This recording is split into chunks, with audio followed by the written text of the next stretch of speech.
We're in a new era of discovery in the history of artificial intelligence. Since 2022, with the launch of generative AI, artificial intelligence, we've been able to produce increasingly sophisticated creative content with just a single prompt.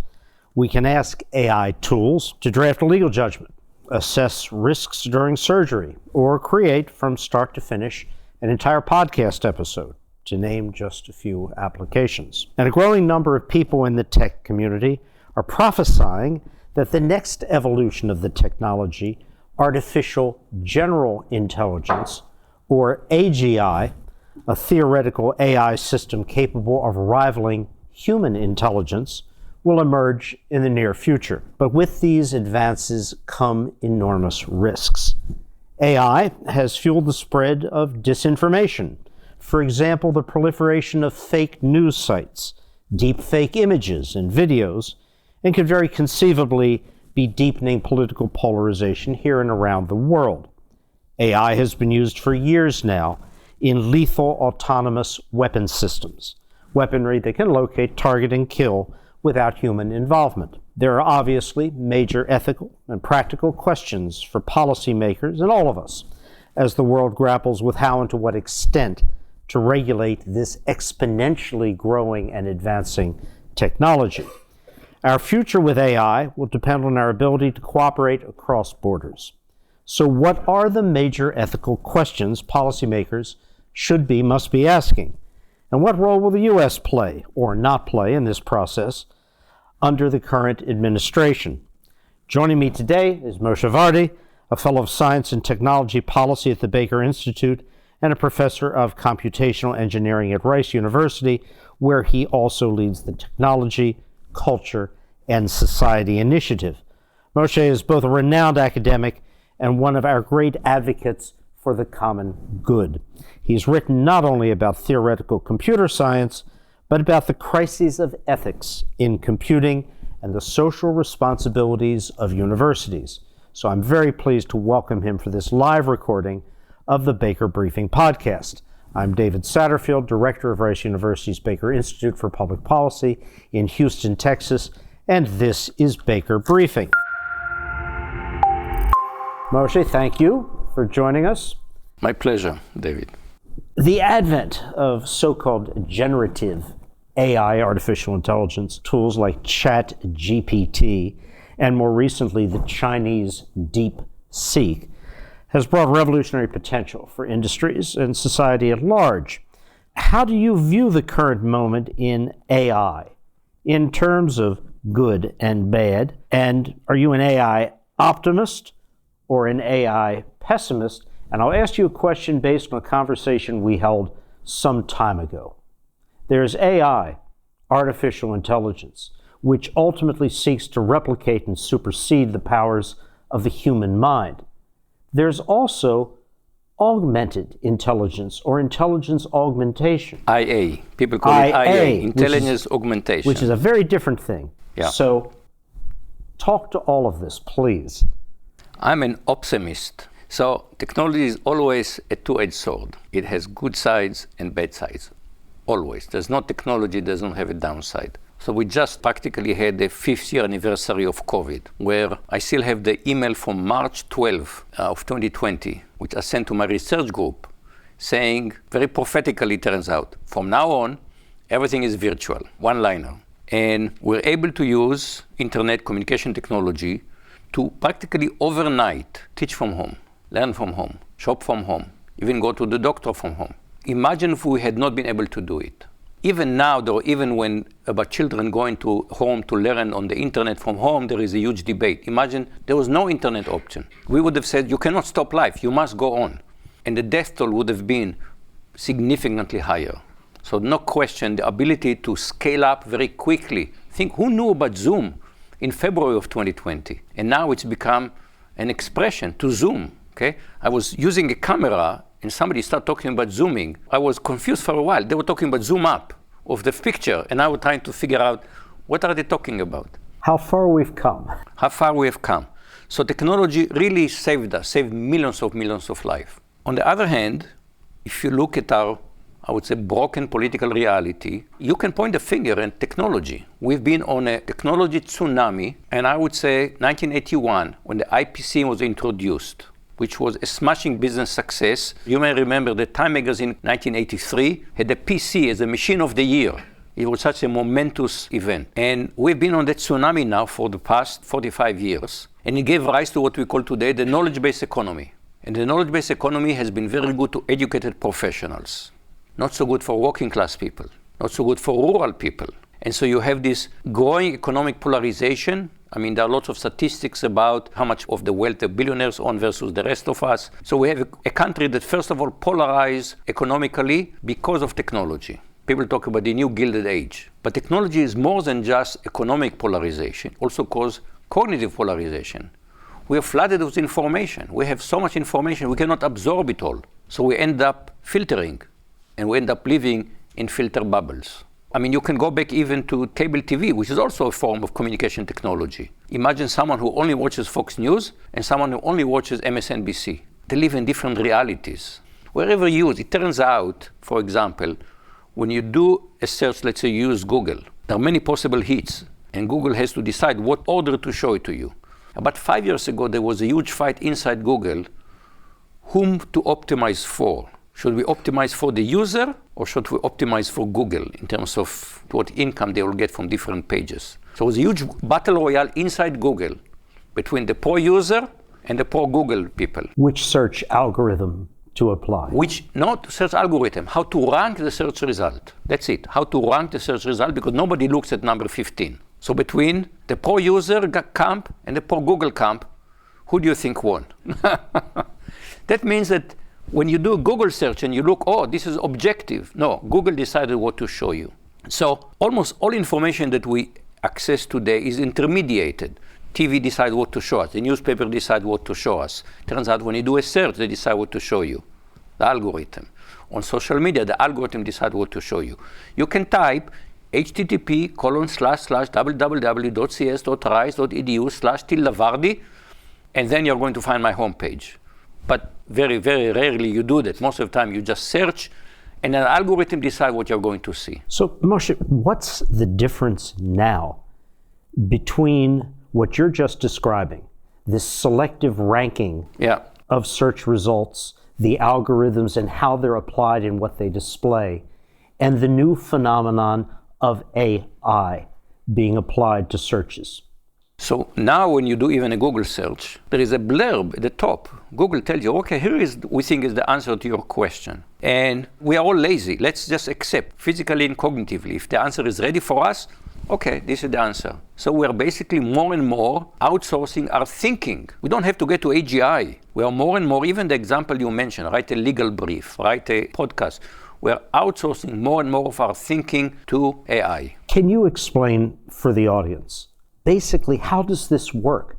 How does AI come up with those results, that blurb that you read, or whatever other product is being generated in this fashion? So basically, AI has read everything there is to read, everything on the internet, all Wikipedia pages. Most of my papers are posted. Many books are available, okay, they can be read. Part of the legal debate that's going on, I post my stuff for what's called fair use. Okay, yeah, you want to read my paper about automata on infinite trees, go ahead, read it. But did I intend to use it to train a commercial product? This is part of, like the New York Times say, wait a minute, yes, we open our archive for readers, but not to generate new products. But imagine someone who has read everything there is to read, remembers everything it read, and created also a model of connection between things based on words. It turns out, as I talk to you, I do not think of my sentence in advance. Actually, I know what I'm saying only when I hear myself say it. How do I do that? So there is a mechanism that has to say, basically say, well, if you had said so far, here are the choices for the next word. And I do it without thinking, the words just roll off our tongue. A little leprechaun has to go there and feed the words. And so Gen AI basically figure out how to build this little leprechaun that look at what you have said so far and feed the next word. But Moshe, for this all-knowledgeable, all-recalling process, if you read those little blurbs, 70% of the time, they're inaccurate. Because it's a leprechaun. And it does not really understand the world. Now, that's the question. It doesn't really understand. You have to imagine a very bright, gifted child that sits in the basement and learn about the world just from reading books. Never went out, read about the sun rising, read about rain, but never sensed what it doesn't know what rain is, okay? It only knows rain is how the books describe rain. Never experienced rain, never saw the sunrise. So it's not a lived experience. We are now trying to understand what is the difference. We are living in the world. We understand things about the world, not just because we read. A child knows more about the world than ChatGPT because a child lives in the world. Now it's limited, but at least within this experience, it knows that if it knocks a bottle, it doesn't take many times, knocks a bottle, it will fall on the floor. The child learns that. How much do you have to read to understand this? So there is a different understanding. We are kind of debating, what does it even mean to understand? This is something the philosophers of AI have debated for many years. What does it mean to understand? There is a famous thought experiment. It's called Searle's Chinese room. And so this is the philosopher John Searle, who says, imagine we put a man in a room and someone feeds questions in Mandarin under the door, sticks a piece of paper with questions in Mandarin. There is a big book in the room. And that person who doesn't speak any Mandarin looks at the characters, matches them in the book, copies the characters for the answer, and sends it and feeds it back under the door. Nominally, there is a conversation that takes place in Mandarin. Is there an understanding here? This is philosopher debate, What does it mean? Do we understand understanding? But my point back to the question about pessimism versus optimism, technology is always a two-edged sword. I have no doubt we'll be able to use AI to cure cancer, for example. I don't know exactly how, but we will make huge advances to cure cancer. But at the same time, we're seeing our political system already crumbling as we speak. People think about Gen AI, but deciding what to show you when you do a search, this is also AI. I still remember search engines before Google came out in the 90s. You have to go page after page after page to find something useful. You get lots of garbage. And then Google came with AI that find out what is the best page to show you.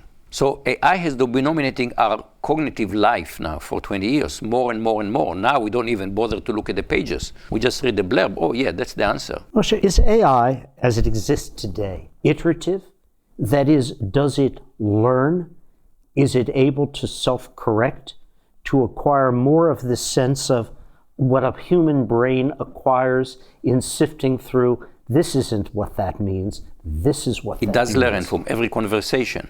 Everything you talk to ChatGPT, it's not a private conversation. If you talk to ChatGPT and you ask it for an assessment of the situation in the Middle East, and it tells you something which is nonsense, and you say, no, Hafez Assad is no longer the president of Syria, what will happen? First of all, it would apologize profusely. Have you seen ChatGPT apologize? It is amazingly good at apologizing. I can improve my apology skills by seeing how ChatGPT apologizes. But secondly, it learns from this. Okay, it now knows, oops, I was wrong. It has a huge model with many, many connections and weights on the connection. What is the connection of this concept to that concept? And every conversation, it learns. So it is iterative, and you made an important remark.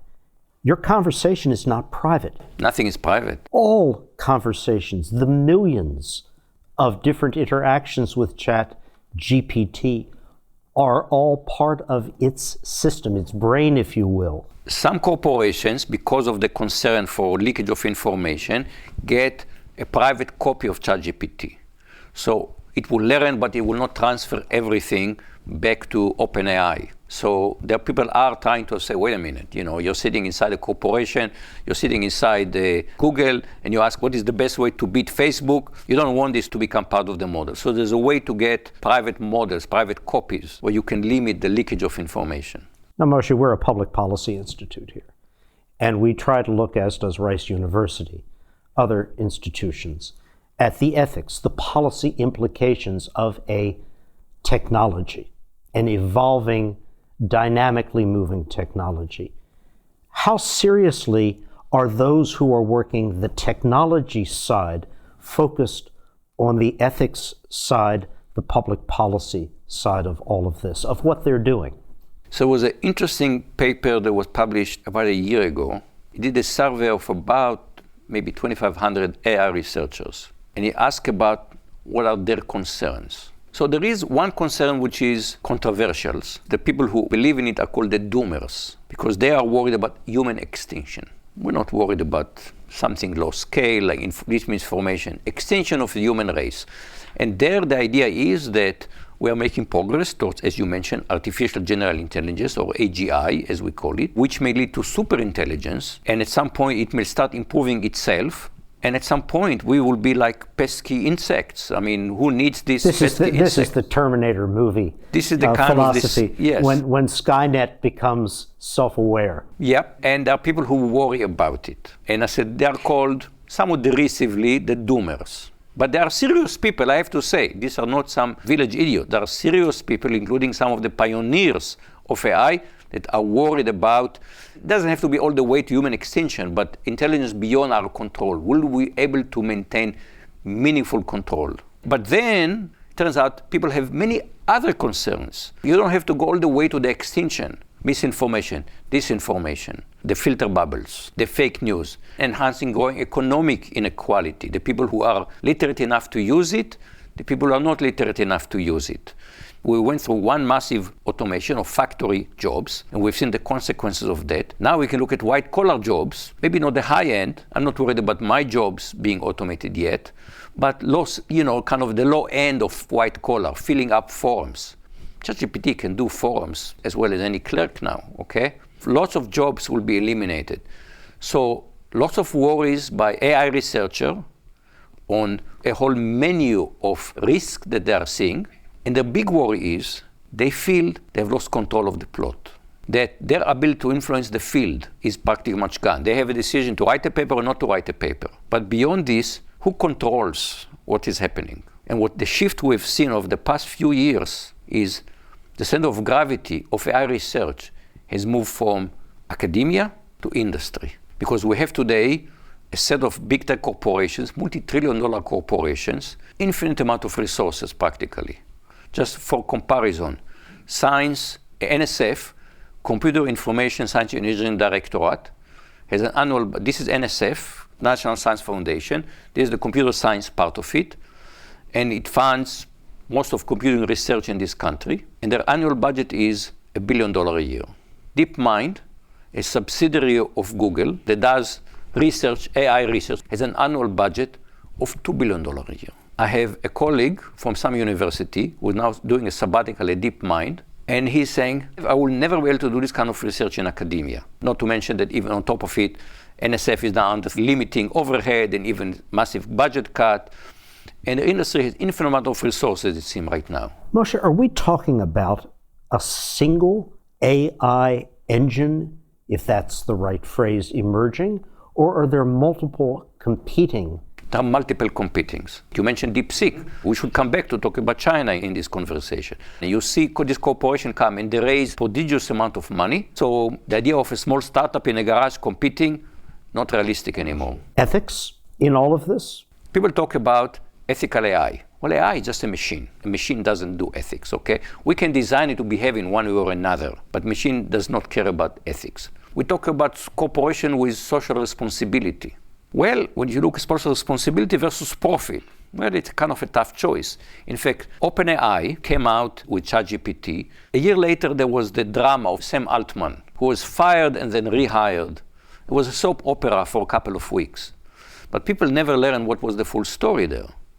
The full story there with the people that started OpenAI had very good intention. OpenAI started as a non-profit. Only one problem, it was hard to raise money. It's a charity. So they started a for-profit under the non-profit. With the idea is that the for-profit will be able to raise money and the non-profit will be able to exert control.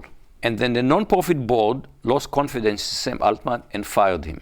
And then it became a huge battle between good intentions and big money. You want to bet on the results? Who won? Big money won, and Sam Altman was hired back. And when it comes to the level of profits we're talking now is so immense that the idea is to forgo these profits because of ethical concerns just doesn't cut it. So I'm not saying so far any corporation will say we are going to forgo significant profits because of our ethical concerns. And so, starting from that point, what position are governments taking? What position is the U.S. administration, the previous administration, taking with respect to the challenges posed, which you've outlined, and the opportunities? So the Biden administration was trying to do something about it. They were not very decisive, but they were trying. What did they try to do? OSTP issued AI Bill of Rights. This is the Office of Science and Technology Policy in the White House. They issued AI Bill of Rights with the idea that this would be the principle that would be the basis for policy. Then President Biden invited tech CEOs to a talk and asked them to commit to ethical AI. This would be like, let's invite all the CEOs of big pharma and say, okay, we're not going to regulate you anymore. We're going to trust you. Just promise us that you'll be well behaved. Going back to The Jungle by Sinclair, that we start saying, you know what? We need to regulate industries. Different. This was the meat packing, okay? Right. It's what led to the Pure Food and Drug Act. Yeah. So we said, well, they're profit driven. We can quite fully trust them to put safety first. So we started regulating them. So Biden had the CEOs for a talk. Then Biden issued an executive order that's mostly at least control what the federal government is doing. And of course, one of the things executive order that President Trump has done is revoke Biden's executive order because it's not law, it's a presidential action, so it's easily revocable. Moshe, is regulation by any government, whatever the intent might be, good or bad, possible at this stage? Yes, it is doable. It is doable. I mean, regulation is hard. Regulation is like raising children. Everybody who has a child is in the regulation business. You regulate your children. And you know the two risks. You can over-regulate and you can under-regulate. And finding the right balance is hard. That's why being a parent is hard. You can over-regulate companies and stifle them. You can under-regulate them and they will do bad things. And it's an eternal struggle. One way we thought of doing this is we passed legislation which established principles. And then you have regulatory agencies with experts who are able to adjust the regulation. They keep their fingers on the pulse. Where is technology? What is it doing? And they adapt the regulation. And this is even now under attack from a legal point of view. The Supreme Court has revoked the Chevron decision and said that Congress is delegating too much authority to agencies. If you, Moshe, could wave your magic regulatory wand, independent of other political circumstances, what are the key things that your regulatory measures would encompass, would do? So we don't have to look very far. We just have to look across the Atlantic. And as of, I believe, last August, the EU has something called the AI Act. And it's actually a very reasonable piece of legislation. It first of all, it says, look, we need to look at the application of AI. The risk is minimal, so we don't need to regulate. The risk is so high, we should just ban them. For example? They said trying to manipulate human psychology. For example, we say that distributing fake political news with the attempt to manipulate people, we can say it's not legal to do that. There is a limit. One way to do is to say, if this is fake, you must identify it as fake. I get robocalls, and I want to know, am I talking to a person or a robot? Sometimes I ask, what's your name? They give me a name. I ask, how old are you? That's unexpected. The robots so far cannot handle it. When I say, how old are you? They either hang up or they try to change the subject, and then I know I'm talking to a robot. It's your own version of a Turing test. It's my own version of the Turing test. So going back to the AI Act, they said some applications we should just ban them or restrict them in such ways, like if you're distributing information without identifying it, that's illegal. That's misleading information. We call false advertising. We have a limit on advertising. You cannot advertise something that will say it has the following health benefits. If it doesn't, there are strict limits on that. We also try to manage it. It's an eternal fight. It's not a panacea. It's an eternal fight. The other thing that the EU did, so you go all the way from very high risk to very minimal risk, and you also establish who decides on this issue. You have a new application of AI. Who decides what is the risk level? You can have legislature legislate everything. Legislature is good in principle, and you need ongoing monitoring by experts to continue to refine it. Sometimes it has to go back to the legislature, sometimes it goes back to the courts. But we have a system that has been doing regulation since the jungle. Is it perfect? No. But I pretty much go and buy medication and I use it. I'm not worried that there is somebody is doing it only to extract profits from me. I trust it. We build a trustworthy system. We should try to do the same for AI. And what do you believe the likelihood is? 0. And if you want to know why, look at the inauguration. the bunch of tech CEOs sitting on the first line of the inauguration. And in general, Silicon Valley has gone whole hog in favor of President Trump. Now, Silicon Valley, I lived in the Bay Area.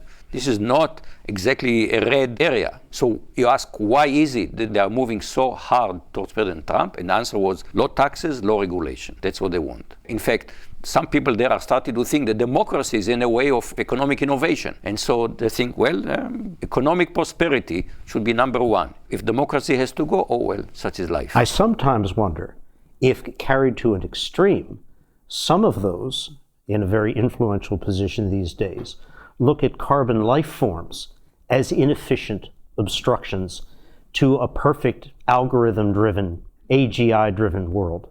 I wonder, but all this obsession with efficiency. Human beings are inefficient. Baker Institute, give me an ability to audit. I will find a whole bunch of places where you're not efficient. This is it. We can go and say, okay, let's try to be more efficient, but let's look at the consequences of this.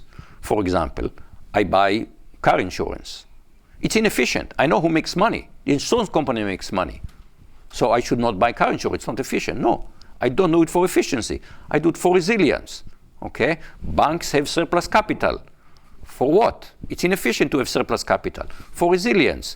Coming up with a chainsaw to cut everything that's inefficient is causing enormous damage. Moshe, let's talk about a slightly different issue. Then I want to come back to intelligence augmentation before we leave. Let's look at the national security implications of the technologies, the specific things, including chips, that go into the most sophisticated, most advanced AI technologies, and the phenomenon of the surprise of deep seek. Now, it's been the position of U.S. administrations for some time that by sanctions, by controlling research security, one could keep certain technologies or the physical components, the cutting-edge chips, out of Chinese hands and thus permanently secure, indefinitely secure a tech advantage for the United States. Many in the field, including the Baker Institute, argued against this, saying it won't work. It's not to say that sanctions should be dropped or research security should not be maximized. They should be kept, and research security should be rigorously held up, but you cannot stop advances given the level of investment in people, in education, and in facilities in China. And DeepSeek was not to us a shock. It was going to come. No. What's your thought on all of this? Let's start with, we talked about National Science Foundation before. How much do you think NSF budget has increased in real dollars over the past 15 years? What's your estimate? 5%. Answer is 0. It's been flat for 15 years. So we're in a Cold War. The focus of the Cold War is technology. So we're not investing in research. NSF budget is flat for 15 years in constant dollars. Come to look at our graduate programs in science and engineering. See how many domestic students you're going to see there. And the answer is a fraction, not a majority, a minority. And this is true in general across the country. Why? Because the one way the NSF is with flat budget is flat grants. The grants size has not increased now for many years. And so a Bachelor of CS from Rice can go to Silicon Valley. Right now, the last few months have been pretty bad Silicon Valley, but let's go a year back. Go have a starting salary of $150,000. Or can become a PhD student and get a stipend under $50,000. And you can tell one thing about Rice students, they can calculate the difference. And they say, okay, what is it, 1 year, 2 years? I said, no, on average 6 years. They look at me and I says, it makes no sense to do a PhD. So we have been, instead of investing in our own human capital, we have been bringing Chinese students and international students, but mostly Chinese students. And I have wonderful Chinese students. Many of them wanted to stay in this country, but now we are starting to look at them askance. We're going to make it difficult for them to stay in this country. And China is, the number of science engineering students that they have dwarfs our numbers. They have money. They're investing in research. And the idea is that we can somehow stop them from progress. We know they're good because when they come here, they're excellent. The idea is we can take a country with 1.4 billion people, the second largest economy in the world, and somehow by doing export control, we're going to block them. It was always fool's errand. It shouldn't have been a surprise at all. They've even showed us more. Silicon Valley right now has infinite amount of money. So they throw money at the problem. What the Chinese have done instead is throw ingenuity at the problem. They said, let's figure out a cheaper way of doing it. And they come up with a cheaper way. That in Silicon Valley, people say, oh, we don't need to think about cheaper way, we have money. And the Chinese show us, no, you can do it more efficiently with much lower level of investment. Moshe, is it ever too late for the United States to change this issue of how we go about educating, training, developing expertise? Can it still be moved to a different place? I think it can, in principle. We understood it when we competed with Soviet Union. You know, we had what's so-called the Sputnik moment. We decided to go to the moon. We decided to invest. And right now, we should have the DeepSeek moment, which said the way to compete with China is not export control, by investing here in R&D, by developing human capital, by convincing Chinese students to come here that this is a good place for them to stay. This is to me kind of obvious. You almost have to be blind not to see it. But instead of right now, universities are the enemy, and we're talking about cutting the budget of NSF research. And I think the mentality is, well, industry can do all of this research. But people have analyzed the computing industry for the past several decades. And you see that most ideas, most far out ideas, come from academia, and then they get pushed by industry. We've seen many billion-dollar industries that start in academia and they go to industry. And I just wrote a piece that will be published in a few weeks, and the title is, Big Tech, you need academia. Speak up, because we speak up, nobody believes us. They need to speak up and say the health of the R&D ecosystem in the United States requires strong academic sector. You can't just say, oh, industry will do all of this research. An important point to make here is that the reason why there is a need to address the challenge posed by China is not an economic one or which state will have the larger market share. It's that Chinese technology, even a technology as relatively basic as a 5G network, those are used by China, Huawei and ZTE, to penetrate and access infrastructure of those countries where those networks are adopted. That's not a premise. It's a fact. It's a statement of fact. It's a fact. It is what China does with even a more basic technology, far removed from the capacities of AGI that we're speaking about here. It's a real risk. If we talk about that, if you use an AI model, if you're not careful, it learns from you. If China is going to promote DeepSeek around the world, they're going to learn from the whole world. Okay, the same way that a network absorbs information, AI will absorb information. All right. Now, Moshe, let me turn to this issue of the grand vision that AGI can not just replicate the processes of the human mind, but exceed them. How realistic is that? Or is it an infinitely possible, but in the more reasonable near or medium term, not possible? So the answer is we don't know. We don't really know. But if you ask me in October of 2022, how soon is before we have AI that can talk fluent English? I would have said, oh, years into the future. Technology does not develop always continuously. There are inflection points. Suddenly, a few things sit together and it happens. So right now, AGI does not look to me very clear. In fact, the current approach by the industry is what they call scaling. Whatever we did, let's make it bigger. Let's make it bigger. Let's make it bigger. And there are people who question whether this will make us progress towards AGI. Partly, I think we forgot to stop and ask, should we pursue AGI? We're going back to the ethics. Should we pursue AGI? I'll go back to 1950. 1950, Alan Turing wrote his first paper on the possibility of machine intelligence.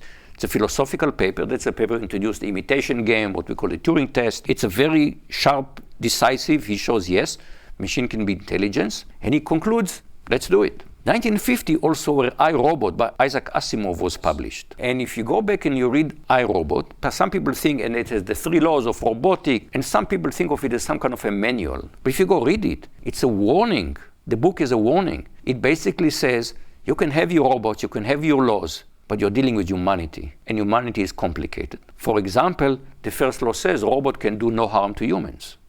Well, define harm. For example, imagine giving a robot butler to a child, and the robot will do whatever the child wants it to do. Is it good for the child or bad for the child? Imagine, you're a child, whatever you need done. Is this good for the child? Well, we kind of have learned. This is part of what helicopter parenting tried to do, and the results are, go talk to the counseling, say they retries. You'll find what are the results of that. So when it comes to human beings, Human beings are complicated. I grew up, on Orthodox Judaism. So look at the Bible. Start with like a Hollywood production. Let there be light, sun, darkness, everything. And then two people are created, and God loses control of the plot and still try to regain it. Okay. He did try a reboot. He tried a reboot, the flood. And then he said after that, you know what, guys? I give up. You have it your way. No more flood. Go ahead and manage on your own. Human beings are complicated. People talk about, for example, autonomous vehicles. What's the problem with autonomous vehicle? They can be marvelous, but they have to drive in an urban environment with people driver, with human driver. That's the hard part.